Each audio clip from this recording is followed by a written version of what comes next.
Good morning guys, it's me again, Leticia's Kitchen. For today's vlog guys, magluluto ako ng chicken wine soup. So ito yung gagamitin kong luya. Tapos nandito yung aking chicken. Ayan, nahugasan ko na yan. At nakat ko na rin yan. Bali, ano yan, buong chicken yan. So ayan guys, ayan. So ang gagawin natin sa luya ay gamitan natin ng hammer. Kasi mas maganda yung i-press lang siya kaysa yung ini-slice. Para lalabas yung lasa ng luya.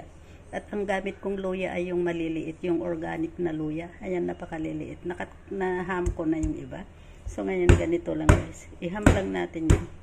Ayan, para lumabas yung lasa ng luya.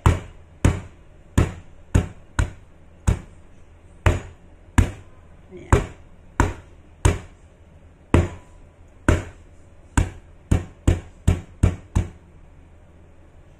So, ayan guys. So, ito guys yung gagamitin kong rice wine. Bali, ito yung Taiwan rice wine. Kasi binili ito doon sa, yung sa factory. Kaya nakalagay lang siya sa galon. So, ayan guys. Taiwan rice wine yan. So, ito na guys. I-fry na natin. I-fry ko muna yung gagawin kong chicken wine soup. So, ang gagamitin kong oil ay sesame oil. Black sesame oil. Ayan. And then, i-fry natin ang garlic. Patuyuin natin yan hanggang sa lumabas yung, yung aroma ng garlic. Bago natin ilagay ang chicken.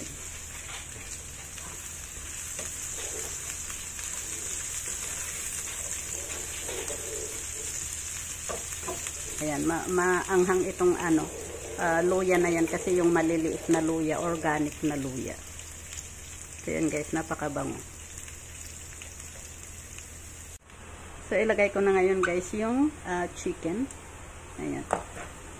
Ito yung chicken, ilalagay na natin. Ayan. I-fry lang natin yan para mawala yung niya, yung kulay pula. Gawin natin maging brown ng kaunti. So, ayan guys. I-fry lang natin. Ayan, napakasarap nito guys. Pero siya, yung talagang alak. Kasi pure na alak ang ilalagay ko, walang tubig. Alak lahat ang pinakasabaw niya. Ayan yung nila. Isang menu ng mga Taiwanese.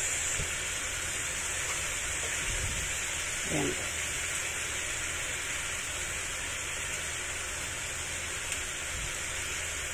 Pagkamay, kasi ito na guys, ilagay ko na yung alak. Ito yung alak, yung rice wine. Ayan, ang rice wine.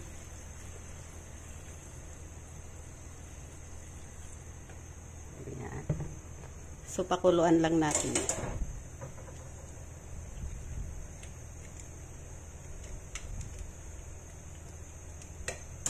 Ayan, ang bango. Ito na guys yung ating chicken wine soup. So ayan guys, luto na siya. Ayan, napakaganda. Ang ganda ng pagkaluto. At saka yung sabaw niya ay clear. Napaka-clear yung sabaw. Ayan guys. So ngayon pwede na tayong mag-serve. Maglalagay ako sa isang bowl. Ayan, ganyan lang ang pagkain yan guys. Tapos with miswa. Ikain yan sa miswa, masarap. Miswa ang nito. Katapat nitong nasabaw na ito. Kasi yung miswa nilalagay nila dyan sa sabaw. Ayan guys. Napaka-clear yung sabaw niya guys.